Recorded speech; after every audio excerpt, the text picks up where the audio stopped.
Welcome to the Deep Dive. You guys send in a ton of stuff for us to look at about the populist movement. Wow. Yeah. Articles, historical speeches, you name it. It's a lot. It is. But honestly, I'm kind of pumped for this deep dive. It's Yeah. like we're about to time travel back to this crazy moment in American history. Yeah, when everyday people were just like, enough is enough. Exactly. And they actually banded together to fight for change. Really fascinating stuff. It is. Okay, so before we jump into all the nitty-gritty of the populists, let's set the scene. All right. Our sources talk about this period as the, the politics of equilibrium, Right. with the Democrats and Republicans kind of stuck in this back and forth for decades. Yep. Can you give us a rundown of what the political scene was like back then? Oh, man, imagine like 80% voter turnout.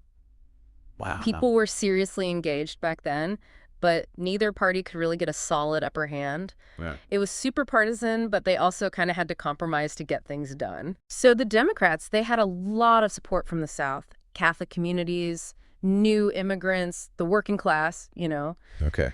And the Republicans, they were big in the North, appealed to Protestants, nativists, and the up-and-coming business folks. So you've got these two powerhouses going head-to-head constantly. Exactly. What were some of the big issues they were battling over? Oh, so many. Immigration was huge, for one. Oh, yeah. And the whole temperance movement, trying to ban alcohol. Right. And then there's the classic debate. What should the government do about the economy? Should they step in and regulate business or just leave it alone? It's crazy how those same debates are still going on today, right? Totally. Now, our sources also talk about some laws passed back then, each with its own set of consequences, like the Pendleton Act, the Sherman Antitrust Act, and the McKinley Tariff. Oh, yeah. Let's break those down, Okay. starting with the Pendleton Act of 1883. All right. What made this one so groundbreaking? Well, before the Pendleton Act, government jobs were basically like favors you could hand out to your buddies. Really? Yeah, it didn't matter if they were actually qualified or not. Wow. So you can imagine the system was full of corruption and just not efficient at all. Yeah, that makes sense. So the Pendleton Act was all about changing that. They introduced the idea of civil service exams. So people actually had to prove they could do the job. Exactly. It helped make the government workforce more professional and less about who you knew. So a big step towards meritocracy in government then. Pretty much. Okay, what about the Sherman Antitrust Act of 1890? Was it as successful as the Pendleton Act in cleaning things up? Well, the Sherman Antitrust Act had good intentions. They wanted to stop monopolies and make the market more competitive. But in the beginning, at least, it wasn't enforced that much. And the big companies, they found ways to get around it. It just shows how hard it is to regulate big business. Right. Trying to find that balance between economic growth and making things fair. It's never easy, is it? Mhm. And then we've got the McKinley Tariff, one of the highest tariffs Congress ever passed. Oh, yeah. Our sources say it had a pretty negative impact. Yeah, the McKinley Tariff was not popular. I can imagine. It slapped these huge taxes on imported goods. So stuff got more expensive for everyday American. Exactly. They said it would protect American businesses from competition, but a lot of people saw it as just a gift to the wealthy industrialists. Oh, It yeah. made them richer at everyone else's expense. And that just added to the anger and frustration that was brewing among farmers and working class people. They must felt like the system was totally rigged. Absolutely. So we have this backdrop of political gridlock, controversial laws, and a sense that the rich are getting richer while everyone else struggles. Right. Sounds like a perfect storm for some serious social unrest. It was. And that's where the farmers come in, right? Yeah. Our sources mention the Grangers as one of the first groups to stand up and say, hey, wait a minute. They were... What role did they play in paving the way for the populists? The Grangers were like the warning sign. They were some of the first to speak out against how things were going. What were their biggest concerns? Well, farmers were getting hit hard with falling crop prices, high transportation costs because the railroads had monopolies, and just crushing debt. Sounds rough. It was. They felt like they were being squeezed from every direction. Yeah. They had to fight back somehow. So what did they do?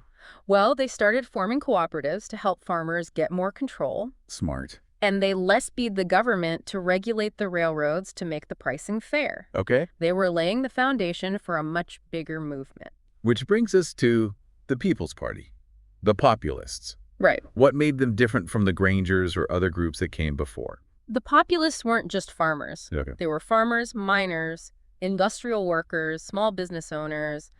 Basically, anyone who felt like the system wasn't working for them. A real coalition, then. Yeah, they realized they were stronger together, and they needed a plan, a platform, to address the root of their problems. So it sounds like they were trying to build a movement that crossed traditional political lines. They were. And speaking of platforms, our sources point to the Omaha Platform of 1892 as this key document to understanding what the Populists stood for. Yeah.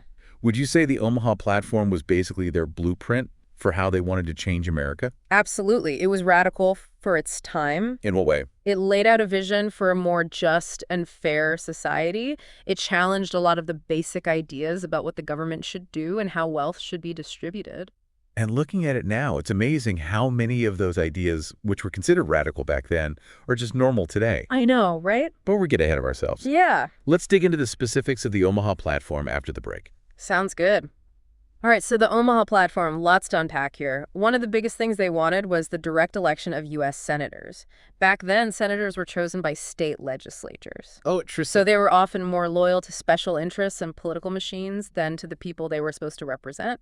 It's like that connects to all the talk today about campaign finance reform and lobbyists having too much power. Right, like the populists were dealing with that over 100 years ago. That's wild. Yeah. So how did people react to this idea of just electing senators directly? It was pretty radical at the time. The populists said it would make the Senate more accountable to the people. Makes sense. But their opponents said it would mess up the balance of power between states and the federal government. So the classic debate, more power to the people versus keeping the traditional power structures. Exactly. So what else did the populists want? Well, another big one was a graduated income tax. Now, this was a revolutionary idea in the late 1800s. Yeah, how so? The idea that rich people should pay a higher percentage of their income in taxes. Right. That was like a direct challenge to how most people thought about the economy back then. Which was? Individual responsibility, limited government, that sort of thing. It's funny how that's just normal now. Right. It's a core part of most modern tax systems. I bet they got a lot of pushback on that one. Oh, absolutely. People argued that it would hurt economic growth, discourage investment, The usual arguments. Yeah, they said it was unfair to punish success and that the government would just get bigger and less efficient. But the populists, what did they say back to that? They argued that a fairer tax system was crucial, Right. to fund important public services, reduce inequality, and just create a more just society overall. A debate that's still going strong today. Totally. It seems like these populists were way ahead of their time on a lot of things. You were. So we've got direct elections, income tax reform. What other big ideas did they have? This is where things get really interesting, maybe a little complicated too. They were big on government control of the currency and the free coinage of silver. Yeah, I was looking at that in our sources, this free silver thing. It seems like it was a big deal. Oh, yeah, it was. Can you explain it in a way that's easy to understand? Okay, so basically the populists, especially farmers, were dealing with deflation. Deflation. Yeah, prices for goods and services were going down. And that's bad. It was terrible for farmers who were already deep in debt. Their crops were worth less, but they still owed the same amount of money. Now, So they thought if there was more money in circulation, prices would go up and they could pay off their debts easier. and how are they going to get more money into circulation? By allowing the free coinage of silver alongside gold. So instead of just tying the value of the dollar to gold, they wanted to use silver too. Exactly. But of course, not everyone liked this idea. Did bet. Big businesses, bankers, financiers, they all preferred the gold standard. Right, where the dollar is only tied to gold. They said free silver would make the economy unstable, devalue the currency, and scare off investors. So another classic battle, the common man versus the financial elite. You got it. And this whole free silver debate, it really became the symbol of the populist movement. How so? It represented their fight against economic injustice, the idea that the government should protect everyday people, not just the rich and powerful. I'm starting to see why so many people felt like the populists were on their side. Yeah. But the Omaha Platform, that wasn't all, was it? Our sources also mentioned they wanted to nationalize the railroads. That's a pretty big step, isn't it? It was. They saw railroads as essential, like public utilities that the government should control to make sure prices were fair and everyone had equal access. So they thought the private railroad companies were taking advantage of farmers and small businesses. Exactly. charting these crazy rates, holding back economic growth, and just concentrating wealth in the hands of a few. Sounds like they were trying to create a more level playing field. They were. So the Omaha Platform, it was this huge package of reforms, Trying to give more power to ordinary people, limit corporate influence, create a fairer economy, all of that. Exactly. But did any of it actually work? That's the question, is it? But did they gain any traction? Well, it was an uphill battle for sure. They were up against the establishment, the big money. But their message, it resonated with a lot of people, especially those struggling economically. And then something big happened that really threw fuel on the fire. This whole free silver debate blew up even more. What was that? The Panic of 1893. Oh, yeah. The Panic of 1893. That was one of the worst economic depressions in U.S. history. It was devastating. Banks failing, businesses closing, unemployment skyrocketing. That sounds awful. It was, and it showed just how fragile the American economy was. Right. People were terrified about losing their jobs, their savings, everything. The gap between the rich and the poor just kept growing. So this must have been the perfect time for the populist message to take off. It was. The Panic of 1893 gave them a huge boost. How so? It made their calls for economic reform seem even more urgent. This whole free silver debate went from a fringe idea to the center of American politics. And that's where William Jennings Bryan comes in, right? Exactly. He was the voice of the free silver movement. This charismatic young politician, right? Oh, yeah. He was a gifted speaker. Really? He really knew how to tap into people's hopes and fears, especially when it came to the economy. He gave this incredible speech at the Democratic National Convention in 1896, the Cross of Gold speech, that really captured the moment. So this Cross of Gold speech, our sources make it sound like it was a pretty big deal. Oh, it was huge, like a defining moment. What was it about this speech that made it connect with people so strongly? Well, Bryan was an amazing orator. He poured so much passion and conviction into this speech, it electrified the whole audience. Wow. And it had this ripple effect throughout the nation. He talked about the struggles of farmers and workers, the power of big business, and how the government needed to stand up for the everyday person. Powerful stuff. And then he delivers this line, and it's just, wow. What was the line? You shall not press down upon the brow of labor this crown of thorns. You shall not crucify mankind upon a cross of gold. Whoa, that's heavy. I can see why that would resonate with people who were struggling, especially with the whole free silver debate going on. Yeah. Right. It was like this perfect image of the conflict between the working class and the financial elite. So after that speech, Bryan gets the Democratic nomination. The populists endorse him too. Yep. It's Bryan versus McKinley, the Republican backed by big business, in the 1896 election. It was a battle of ideas, a real clash of visions for America. What were their campaigns like? Bryan campaigned like crazy. He traveled all over the country by train, giving speeches to massive crowds, Wow. connecting with people directly in a way that, I don't know, not many politicians had done before. It sounds almost like the start of modern campaigning. Yeah. And McKinley, he ran a more traditional campaign, lots of money from wealthy donors, support from the press, that kind of thing. Interesting. So who won this epic showdown? Well, McKinley ended up winning the election, but even though Bryan lost, he and the populists had a huge impact on American politics. A lot of their ideas, which seemed so radical at the time, they slowly became more mainstream. So the People's Party might be gone, but their legacy lives on through all the reforms they inspired. Exactly. It shows you that even if a movement doesn't win elections right away, it can still spark real change. What were some of the specific ways the populists influenced later reforms? Well, think about it. Direct election of senators, that was a major part of the Omaha Platform. Right. And that became a reality with the 17th Amendment in 1913. Wow. So they actually got what they wanted. Yep. And that same year, the 16th Amendment was passed, creating a graduated income tax. Another thing the populists fought hard for. Huh. Those are pretty big wins. They were. It was a huge victory for the progressive movement, and it wouldn't have happened without the populists laying the groundwork. It's inspiring to see how a movement that started from such hardship and frustration can lead to positive change. It is. Okay, so looks like we're digging into the turn of the century in America today. You're interested in how the country shifted from westward expansion to acquiring these overseas territories, basically how it went from manifest destiny to straight-up imperialism. You brought us some great stuff, historical texts, study guides, the whole works. I'm excited to dive in, and luckily we have our expert here to help us make sense of it all. It's a really fascinating period, a real turning point in American history. And you can trace those roots of American imperialism back to, something pretty familiar, Manifest Destiny. Right, manifest destiny, that 19th century belief that America was destined to expand across the continent, like this inherent belief in American exceptionalism. But how did that idea, which was, so focused on North America, morph into this desire for overseas expansion? Yeah, that's a great question. By the late 1800s, the U.S. had basically reached the Pacific. They'd fulfilled that vision of manifest destiny, at least on the continent. But that sense of destiny didn't just vanish, it kind of transformed. It became this new ambition, a desire to project American power and influence beyond its borders. So what were the driving forces behind this shift? I think there are a few key factors. For one, the U.S. was experiencing this massive economic growth at the time, rapid industrialization. This created a huge need for new markets and resources, and they started looking overseas for those. So it's like the country just needed an outlet for all its newfound economic energy. Exactly. Plus, there was this growing fear, of being left behind in the global scramble for colonies.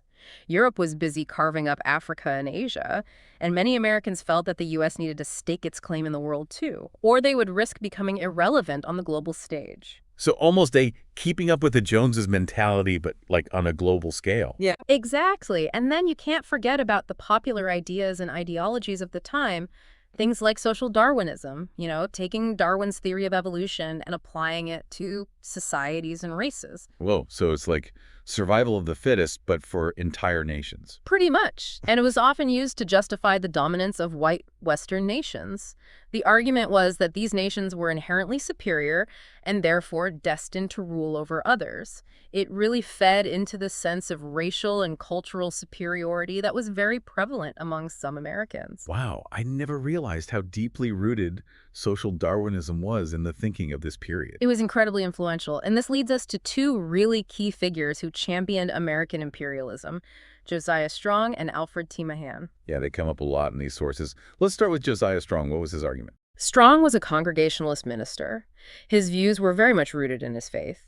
He believed that the Anglo-Saxon race, which he pretty much saw as synonymous with America, was divinely chosen to spread Christianity and civilization throughout the world.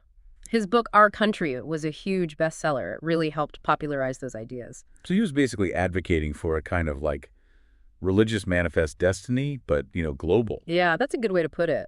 Yeah. Now, Alfred Thayer Mahan had a different but equally influential perspective. He was a naval strategist. And in his book, The Influence of Sea Power Upon History, he argued that a powerful navy was essential for a nation's standing in the world. I remember that. Yeah. Didn't he push for building up the U.S. Navy and acquiring overseas bases to support that naval power? You got it. He believed that controlling the seas was the key to controlling trade projecting power, ultimately achieving global dominance.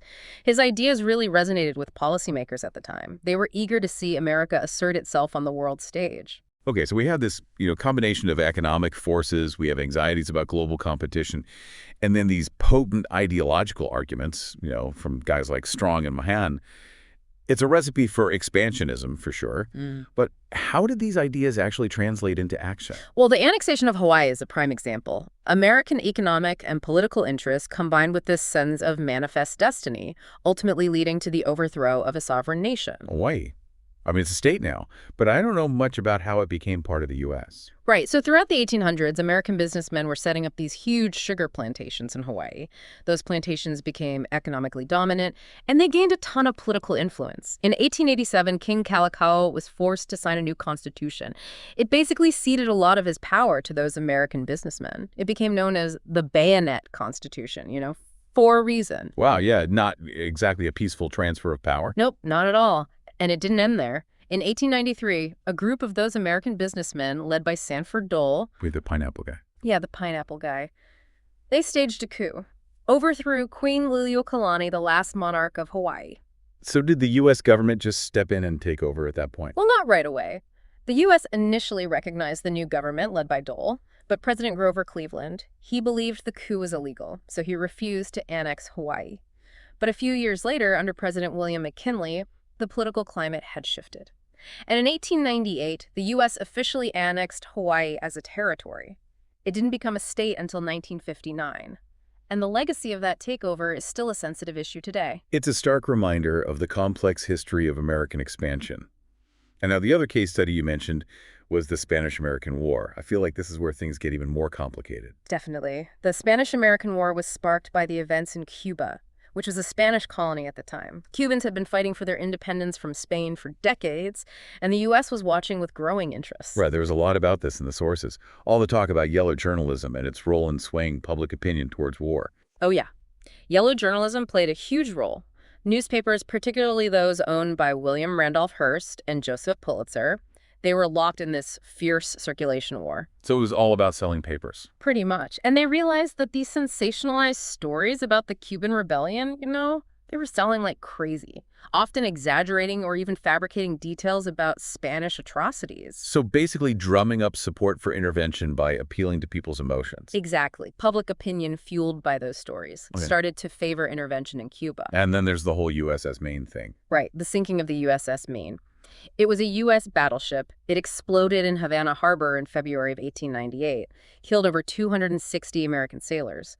The cause of the explosion was never definitively determined, but the Yellow Press was quick to blame Spain, and the public outcry was intense. So even though it's unclear what caused the explosion, it became a rallying cry for war. It definitely did. Remember, the Maine to hell with Spain became a popular slogan. The pressure on President McKinley to intervene was immense. And just a few months later, the U.S. declared war on Spain. Yep. April 25th, 1898, Congress declared war. The war itself was over pretty quickly, actually. It only lasted 10 weeks. John Hay, the U.S. ambassador to Great Britain, called it a splendid little war. A splendid little war, huh? Kind of a strange way to put it, don't you think? Knowing what we know about the horrors of war. It does sound a little odd, yeah. But I think it reflects the attitude at the time. There was this sense of, excitement, national pride. The U.S. was a rising power, destined for great things on the world stage. Right. But this splendid little war had some serious consequences too, didn't it? It did for sure. The Treaty of Paris, which was signed in December of 1898, officially ended the war. And it gave the U.S. control of Cuba, Puerto Rico, the Philippines, and Guam. This was a huge turning point. America officially became an imperial power with overseas colonies. Wow, so what happened to those places? I know Cuba eventually became independent, but it wasn't exactly a clean break, right? You're right. Cuba did become an independent republic in 1902, but they were forced to include something called the Platt Amendment in their constitution. The Platt Amendment. I've heard of it, but I don't remember the specifics. Well, basically, the Platt Amendment gave the U.S. the right to intervene in Cuban affairs whenever they felt like it. It also allowed the U.S. to lease Guantanamo Bay for a naval base, which, as you know, is something we still have today. So Cuba was only independent in name then, forced to live under the thumb of American power. Seems like a pretty bad deal for a country that just fought for its freedom. It was. And the story with the Philippines is even worse. See, the Filipinos had also been fighting for independence from Spain, and they actually welcomed the U.S. as allies initially. But when it became clear that the U.S. wanted to annex the Philippines and not give them independence, things went downhill pretty quickly. So the U.S. is fighting for Cuban freedom, but at the same time suppressing that same desire for freedom in the Philippines. It's a pretty big contradiction, and I think it shows a major problem within American imperialism. This clash between the ideals of freedom and, their actions on the world stage. Right. It makes you question what American imperialism was really about. Was it truly about spreading liberty? Or was it more about expanding their own power, even if it meant denying others the right to self-determination? Exactly. And the U.S. ended up engaging in a pretty brutal pacification campaign in the Philippines, using tactics that we would consider war crimes today. I was reading about that in some of the sources.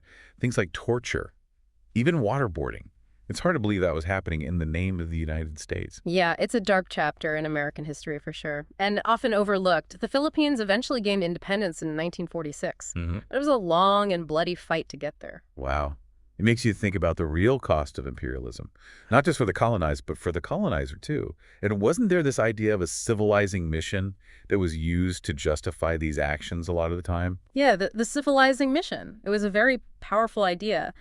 The argument was that the U.S., with its superior culture and values, had a duty to uplift and educate the people in these territories. It sounds pretty paternalistic, though. Like they were saying, we know what's best for you, even if you don't want it. Yeah, it was definitely paternalistic. And it often meant suppressing local customs and traditions. Yes. Imposing American ways of life. It's important to see the racism and cultural arrogance that was part of this idea. So less about helping these populations and more about assimilating them, making them more American. I think that's a good way to put it. It was about expanding American power and influence, even if it came at the expense of local cultures and self-determination. It's so different from the ideals of freedom and self-government that America was supposedly founded on. Yeah, it's a complex legacy for sure, full of contradictions and moral dilemmas. Speaking of legacies, how did this period of American imperialism shape U.S. foreign policy going forward? I think this period marked a major shift in U.S. foreign policy. They went from a fairly isolationist nation, mostly focused on their own continent, to this global power that was actively involved in world affairs. The U.S. started to see itself as a leader on the world stage, a champion of democracy and freedom. But as we've seen, it was a lot more complicated than that in reality. Absolutely. The U.S. was constantly caught between its ideals and its own interests.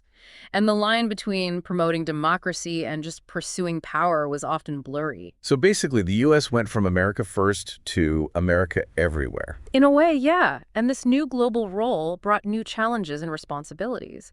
The U.S. had to figure out how to handle international relations, manage these overseas territories, and deal with the ethical issues of intervening in other countries' business. And these are challenges that are still relevant today, right? Absolutely. This legacy of American imperialism is woven into the fabric of American foreign policy today. Those decisions made at the turn of the 20th century, they set precedents and patterns that continue to influence American actions on the global stage. It definitely raises some important questions for us to think about.